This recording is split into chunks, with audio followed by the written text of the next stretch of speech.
Hey, what's up you guys? Marty here with GuitarJams.com. What I want to show you right now are some just cool ideas. Basically, all I played in that little demo there was a G major chord, and most people learn it this way. This particular time I was playing it with my ring finger on the 3rd fret and the middle finger there, and then I reached my pinky over to there. That's a really good alternate way to play a G chord, because it's really easy. My hand's already in the shape to go to a C chord, which I can scoot these over like that and then get my index finger down right there, and now I have a G and C, and those chords are together a lot. So all I was playing in that whole demo was a G major chord, a C major chord, and then I turned it around with a D major chord. These are all beginner chords that you want to learn.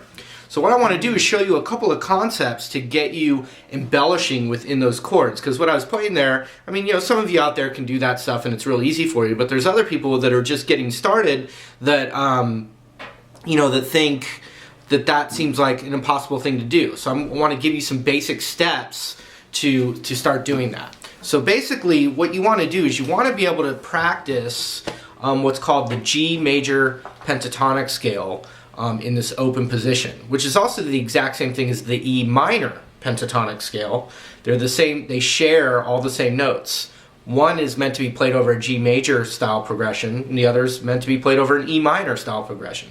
We're going to focus on the G major style version of it today. So here's the scale itself. Ring finger on the 3rd fret of the E string. That's your root, your starting note. Then we play the open A string. Really pay attention to the proper fingers. So we're going to go ring finger, open, middle finger on the 2nd fret. Then we're going to do the same thing on the next 2 strings. Open, 2, and then open 2 on the G. So far we have.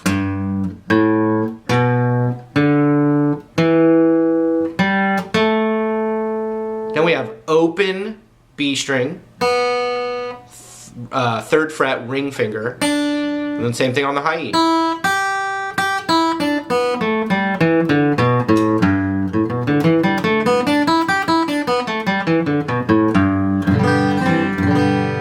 So I was basically using elements of that scale. So if you're a super beginner, the first thing I recommend you do is practice just the A string, D string, and G string, because it's 0, 2, 0, 2, 0, 2, just on those middle 3 strings.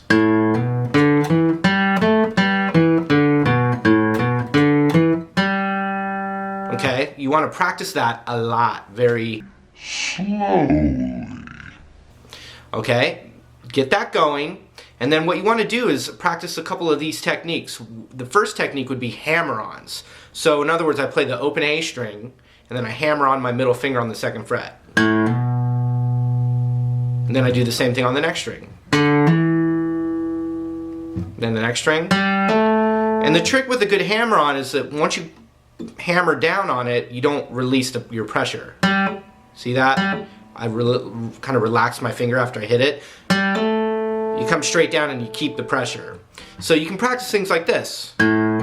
Slowly, slowly, slowly, slowly.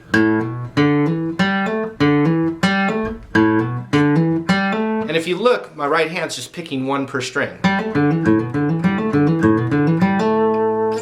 And you know, if you want, you can practice that same thing on the 3rd fret of the B and the high E.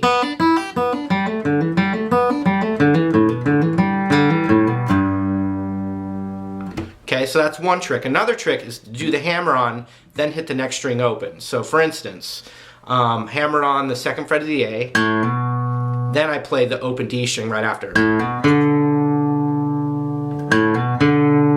Then the same thing on the next 2. Then the next.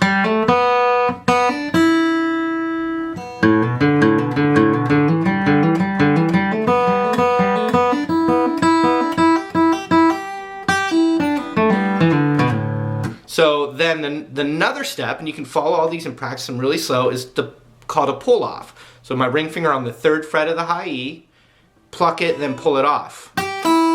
Same thing on the B, and then the G, the D, then the A, and then you can just end it with a G chord.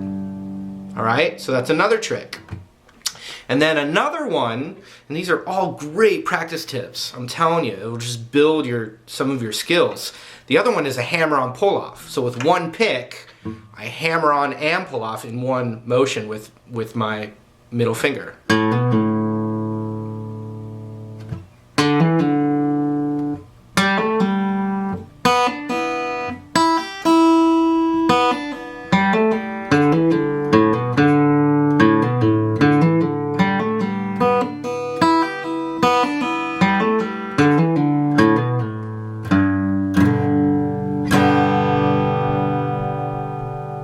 Okay, so that's what you start with, but then the next step is to try and, for instance, play a G chord this way, and as you strum, you try some of those techniques, but you strum the whole chord.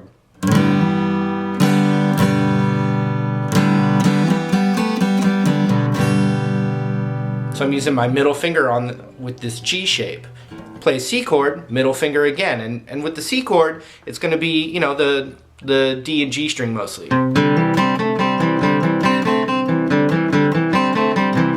With the C chord, you could take off and add that index finger as well.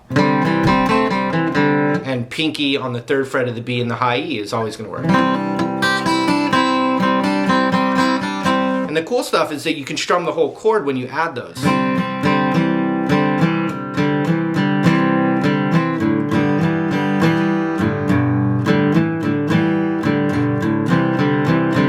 And then when you have the D chord, index finger,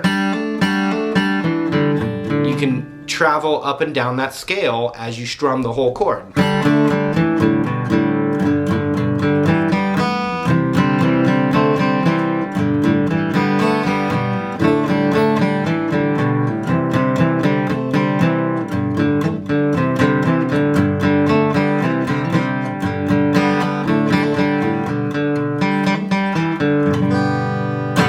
And then another thing you can do is play the notes individually followed by a chord, or start with a chord. I'm just talking about G, C, and D. Watch.